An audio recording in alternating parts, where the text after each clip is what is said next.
Hola amigos, bienvenidos a Identidad. Para mí es un placer acompañarte nuevamente aquí en la programación de la TV Nuevo Tiempo. ¿Crees en los milagros? Dios, en su infinito poder y misericordia, obra en nosotros, calma nuestras angustias y responde nuestras oraciones. Hoy conoceremos a Daniela Bénica, una mujer que vivió en carne propia el milagro de restauración que hace Cristo cuando confiamos plenamente en Él. Quédate con nosotros y juntos conozcamos más acerca de esta impactante historia. Bienvenidos, aquí comenzamos con Identidad.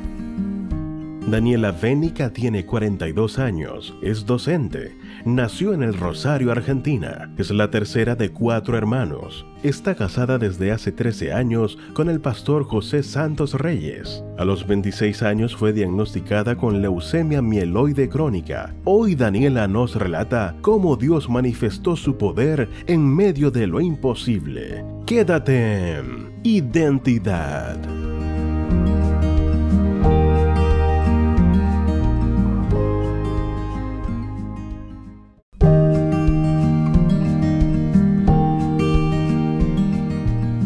Gracias por continuar en la sintonía de Nuevo Tiempo, canal de esperanza. Estás viendo el programa Identidad y antes de la pausa estábamos viendo el video biográfico de Daniela Bénica, una mujer impresionante con un milagro de vida asombroso. Ella es desde Argentina, docente y ya está aquí con nosotros para conversar y conocer más acerca de su historia. Adelante, querida Daniela, bienvenida, un placer conocerte, muchas gracias por haber aceptado la invitación aquí en Identidad. ¿Cómo estás? Muy bien, por la gracia de Dios, me encuentro muy bien y agradecida por tener esta oportunidad, Ángela, de conversar con vos y también con las personas que nos están mirando. Dani, cuéntanos, porque fuiste adventista desde pequeñita, ¿cómo fue para ti tu niñez, tu adolescencia? ¿Qué gratos recuerdos tienes allí? Bueno, eso es una gran bendición, ¿no? Conocer a Dios desde pequeñita en un hogar cristiano, donde uno tuvo la oportunidad de conocerlo, de vivenciarlo, desde una edad tan tierna, ¿no? Hoy nosotros somos portadores de esto de decir, ¿no? Un niño que crece conociendo a Dios es un niño que seguramente se va a mantener fiel en los caminos de Dios. Creo que esto fue primordial para que yo pudiera enfrentar una situación tan difícil en mi vida. Conocer a Dios desde pequeña, afianzar mi fe en la adolescencia, fue extraordinario. Tuve una iglesia que pensó siempre en los niños y en los adolescentes. Siempre resalto eso, ¿no? Mi iglesia adventista de Alberdi, de Rosario, fue una iglesia que siempre estuvo atenta a las necesidades de los niños y adolescentes. Wow. Y eso se ve reflejado, ¿no? Sí, me llama mucho la atención, Dani, porque dices, esto me preparó para lo que yo iba a enfrentar más adelante. Y así fue. A tus 26 añitos te detectaron leucemia. ¿Cómo fue ese proceso para ti? ¿Cómo recibiste la noticia? ¿De pronto le reclamaste a Dios? ¿Cómo lo vivieron como familia? Bueno, comencé con algunos síntomas de cansancio, de una anorexia no inducida, es decir, mi cuerpo rechazaba la alimentación. Fue un proceso en el que dormía demasiado y yo no me daba cuenta de que algo pasaba. Pero mi familia que me observaba, empezaron a ver de que había algunos síntomas que no eran comunes en mí. Fue así que empecé a hacerme algunos estudios de control. El resultado iba a estar un 26 de diciembre del 2005, pero mi ansiedad hizo que mis papás vayan el día 23, justo estaban cerca de ese hospital, y el médico le tuvo que dar la noticia a ellos dos. Y luego ellos llegaron a casa a comunicarme a mí. Desde el primer momento sentí paz, porque conocí a Dios desde pequeña, desde muy chiquita, y sabía que todo dependía de Él. Conocía tantos milagros que había dentro de la Biblia y cosas extraordinarias Y yo sabía y conocía al Dios en quien confiaba. Y eso le dije a mis papás y mis hermanos que justo estaban ahí. Dependemos de Dios y mi confianza va a estar puesta en Él. Y esa fue la actitud que tuve durante un buen periodo donde se tuvo que ir haciendo diferentes tratamientos antes de llegar al trasplante de médula ósea. Qué tremendo, Dani, cuando tú dices que tus papitos te entregaron la noticia y hubo tranquilidad de parte de ti. Y un cristiano que tiene mucha fe, mucha confianza en el Señor, puede lograr eso. Y eso dice mucho de ti, de tu relación con el Señor. Cuando uno enfrenta noticias que son tremendas, en tu caso, que tenías leucemia, que tenías cáncer, y solo encontrar paz, tranquilidad, todo va a estar bien, Dios está al control, es tremendo. Es de una valentía impresionante, de una confianza en el Señor absoluta. ¿Qué vino después para ti? Porque sé que también hubieron quimioterapias. ¿Qué significó eso en tu vida, en el día a día?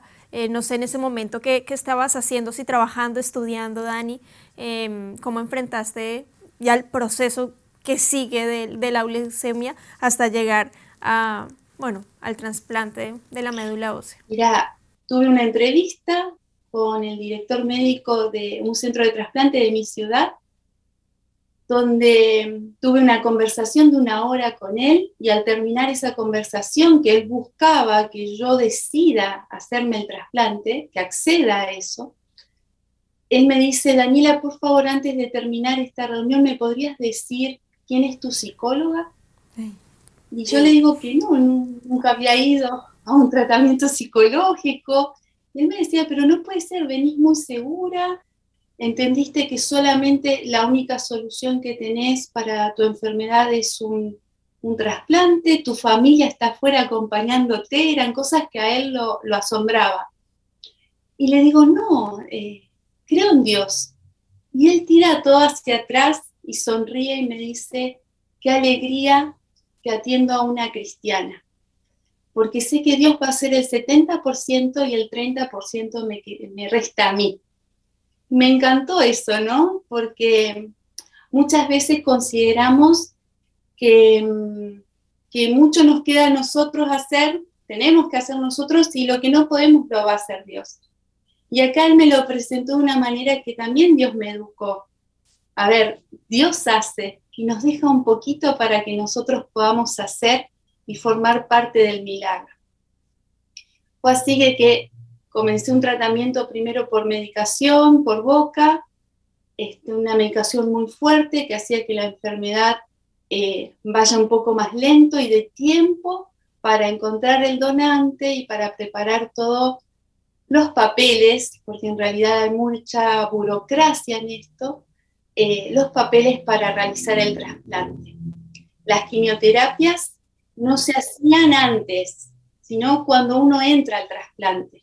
Así que dentro de mi área laboral esta medicación me hacía muy mal, y a partir de ahí entré en una licencia médica indefinida. Hasta que yo no estuviera 100% bien, no retornaba a mi trabajo. Wow, Dani, qué tremendo. Cuando tu doctor te dice cuál es tu psicólogo, tu psicóloga, qué vas, y es que con Dios es una terapia celestial, maravillosa, y que Él haya quedado asombrado me alegra tanto, y que Él haya dicho el 70% es de Dios. Nosotros debemos hacer nuestra parte, y así es en nuestro día a día, en todas las cosas que tenemos que hacer, en el trabajo, en tu caso por la enfermedad que estabas pasando, en el estudio, en la universidad.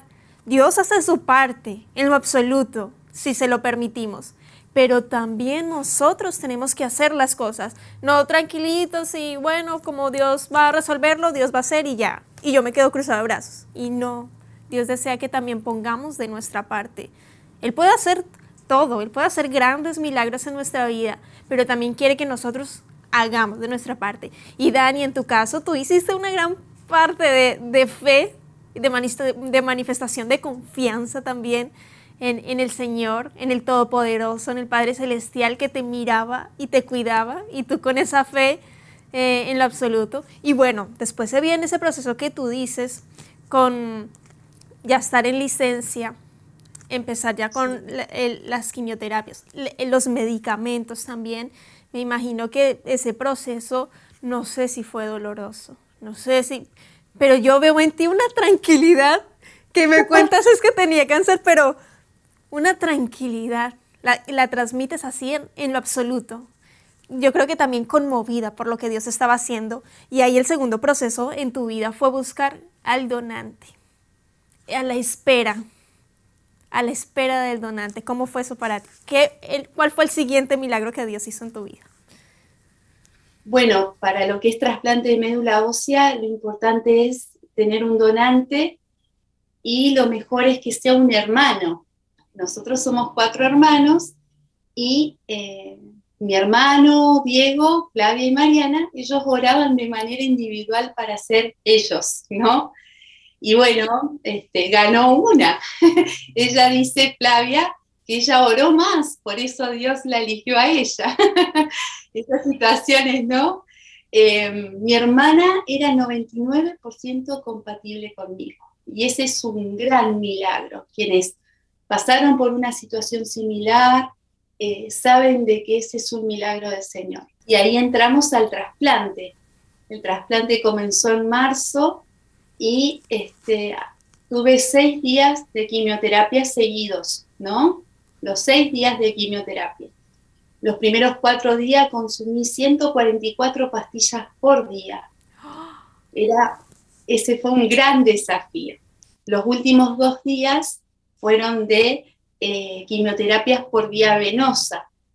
Ya uno ahí deja de hablar, de pensar, de tragar, así que ya ellos te predisponen a una situación en la que estás entre la vida y la muerte, porque de esa manera, al ingresar la nueva médula, ellos garantizan esto de que la nueva médula haga guerra a lo poquito que quedaba de mí y gane, y comienza a gobernar, ¿no?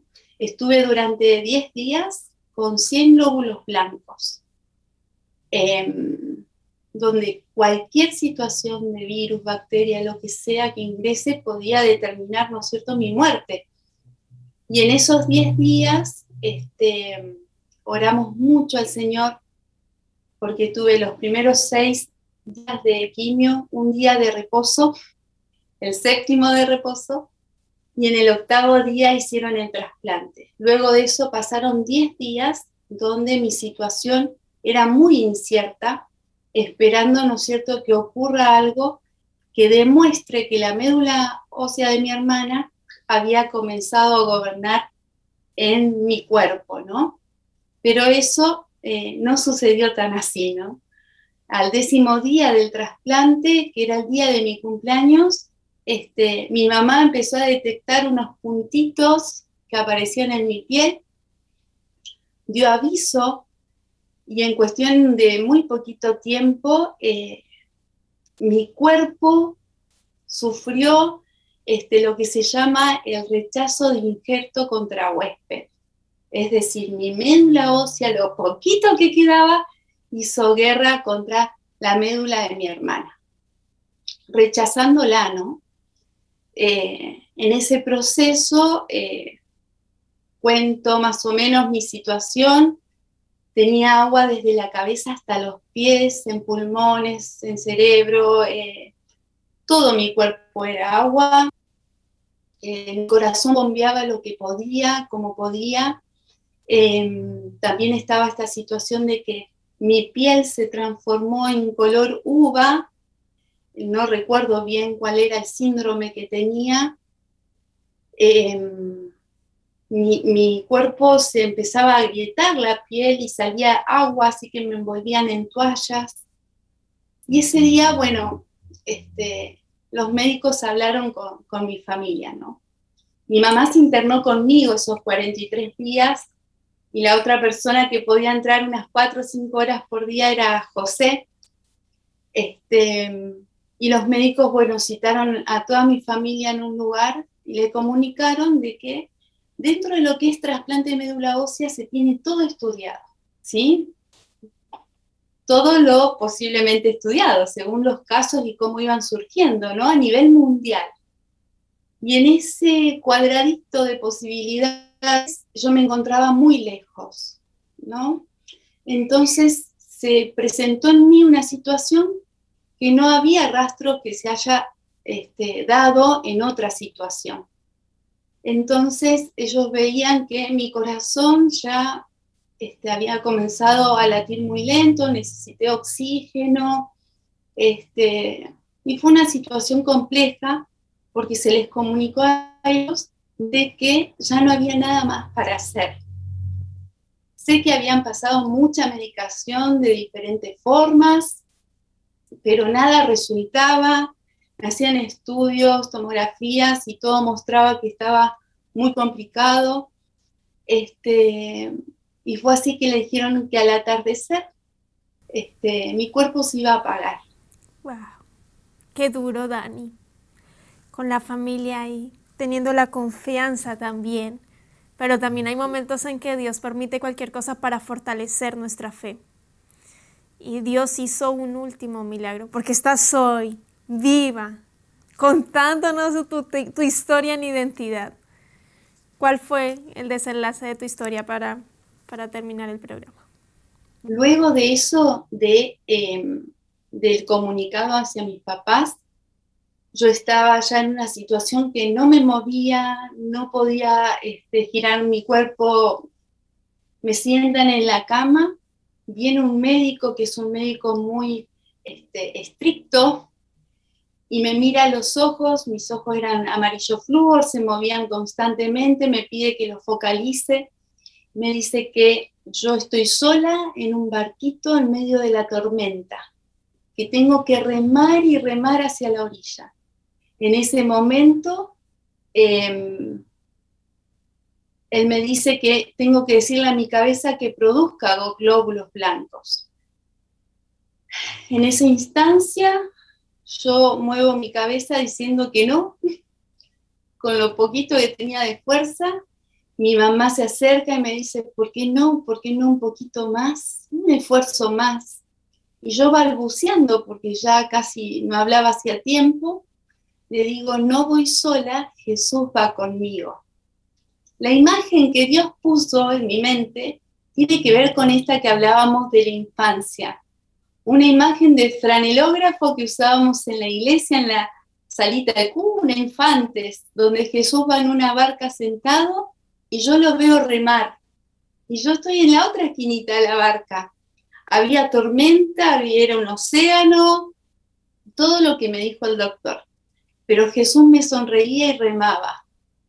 Y así fue que volví a quedar dormida, pasó la tarde, me hacían biopsia de piel, y en un momento sentí que ya no podía más, que era mi último suspiro, que no había más fuerza en mí. En ese momento pensé que tenía que respirar profundo, porque era lo último que tenía. Pero en ese respirar profundo le dije a Dios, necesito conversar otra vez con vos. Mucho tiempo en esa internación yo no podía orar porque no unía dos palabras en mi mente. Cuando entraba mi esposo o mi mamá y dejaron entrar a mis hermanos, también mi papá, yo les pedía balbuceando orar. Pero en ese momento sentí que podía hablar con Dios.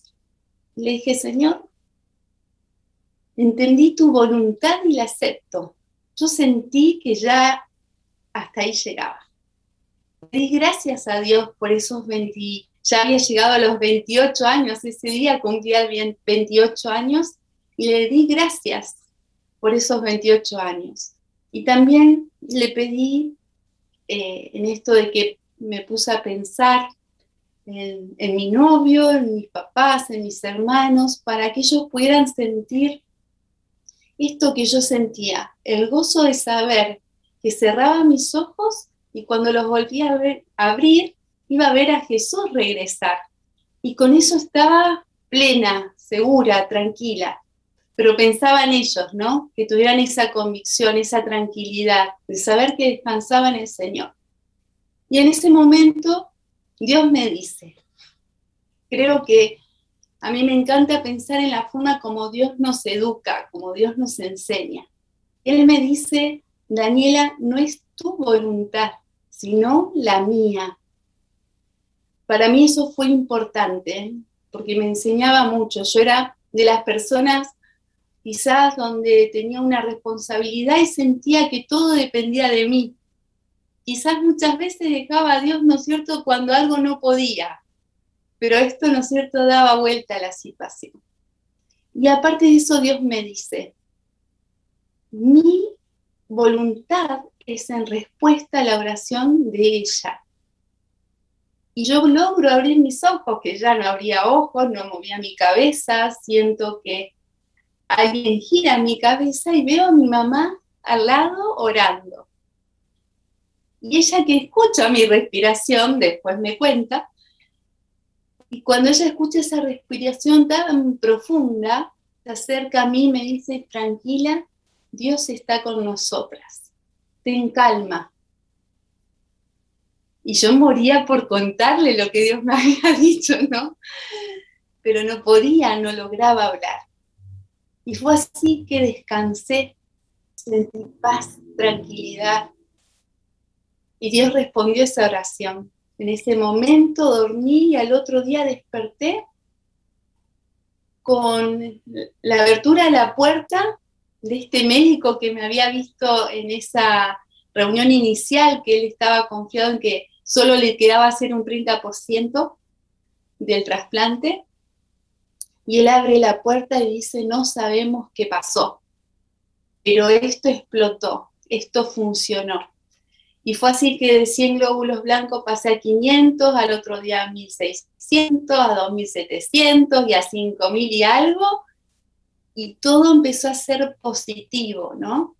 Pero empezaron a surgir cosas dentro de mí donde empecé a cuestionarme y decir, con todo esto que viví, sentía yo que no había sido testimonio para el resto.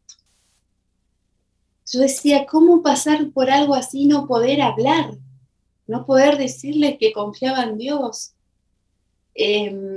Sentía de que en ese tiempo no pude haber reflejado a Jesús en momentos, ¿no? Porque por momentos lloraba mucho, porque me dolían muchas cosas, entonces sentía de que no había sido testimonio. Sin embargo, cuando llega una de esas tardes mi esposo, puedo expresarle esta situación. Y en el momento se abre una puerta y entra una de las enfermeras y dice, tu familia nos enseñó un montón, dice. Cumplieron todas las normas del lugar, por eso pudieron entrar todos, dice. En este lugar que hay tanta restricción, dice. Ustedes confían en Dios, pero también son cristianos, dice. Y después entraba otra enfermera y decía otras cosas, y después entró un enfermero que mi mamá en ese tiempo llevó los libritos, ¿no?, que tanto repartimos, y él dice, no sé si leerlos o no, porque viendo a tu familia y viéndote a vos, sé que en este librito va a estar la verdad, y si la conozco y no la cumplo, ¿qué voy a hacer?, decía él. Hubo un jefe de enfermería que veía a mi mamá todos los días leerme la devoción matutina. Qué hermoso. Dani, realmente, perdón, te interrumpo, sí. Realmente toda tu vida ha sido un milagro. El testimonio que diste en el hospital fue tremendo. Lamentablemente se nos ha acabado el tiempo, pero yo quiero agradecerte por tu tiempo, por la disposición, por habernos contado tu historia tan maravillosa, ese milagro poderoso. Cuando el hombre dice no, Dios dice sí. Y no es por uno, es por Él. Y Él escucha las oraciones intercesoras. En este caso estaba escuchando la oración de tu mamita. Él estaba muy atento a tu clamor y al clamor de tu mamita. Dios hizo un milagro asombroso. Y yo quiero agradecerte por tu tiempo, por la disposición. Que Dios te bendiga mucho y gracias por habernos acompañado aquí en Identidad. Un gusto realmente. Dios los bendiga mucho. Amén. Dios te bendiga a ti también muchísimo, querida Dani. Y para terminar, yo quiero invitarlos para que vayan a 1 de Pedro, capítulo 5, verso 7, que nos dice: echando toda vuestra ansiedad sobre Él, porque Él tiene cuidado de vosotros. ¿Tienes ansiedad? ¿Tienes depresión? ¿Tienes enfermedad? Echa toda tu ansiedad, toda tu angustia en las manos del Padre Celestial. Él puede obrar en tu vida poderosamente, así como lo hizo en la vida de Dani. Que Dios te bendiga, nos vemos en un próximo capítulo aquí en Identidad, y por supuesto te dejo la invitación para que continúes en la sintonía de Nuevo Tiempo, Canal de Esperanza.